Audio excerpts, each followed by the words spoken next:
किल्ले शिवनेरीवर शिवाई देवी मंदिर परिसरात आग्या मोहोळाच्या माशांनी हल्ला केला। त्यात 10 ते 15 पर्यटकांना माशा चावल्यात। शिवाई मंदिर हे पूर्णपणे मधमाशांनी भरलेलं आहे। मंदिरात दुर्गप्रेमी अडकलेले आहेत। रविवार असल्यामुळे किल्ल्यावर पर्यटकांची गर्दी आहे। माशांचा हल्ला झाल्यामुळे पर्यटक अगदी पळतच किल्ल्यावरून खाली उतरले, तर वन विभागाने किल्ल्यावर जाण्यास बंदी घातली आहे। किल्ल्यावर शाळकरी मुलं असून माशांच्या हल्ल्यात शाळकरी मुलं जखमी होण्याची शक्यता नाकारता येत नाही। दरम्यान खासदार निलेश लंके यांनी जखमींची भेट घेतली, त्यांची विचारपूस केली।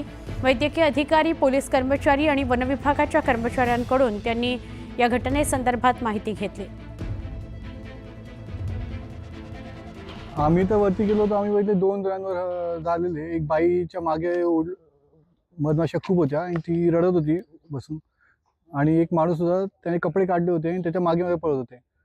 आणि आम्ही तिकडनंच कसं तरी पळून आलो। खाली बघितलं, खाली मुलांनी गार्डनमध्ये आग पेटवली होती, त्या सगळ्यांवर पण चावली होती। एक मुलगा वरती बसला होता, ते बरोबर तिकडे सगळं झाकून त्याला फोडलं होतं। बघितलं आम्ही। कमीत कमी 60 ते 70 जण अडकलेले आहेत। आम्ही त्याला परवा न करता आम्ही डायरेक्ट खाली आलेलो आहे। माशा किती आहेत? माशा कमीत कमी तरी भरपूर तरी 1000 एक माशा तरी असतील, कमीत कमी 700-800 माशा, जास्त माशा असतील। 7-8 पोरं टावळ्याची गिरी करत होते आणि त्यांनी माशांना अजून छेडलं।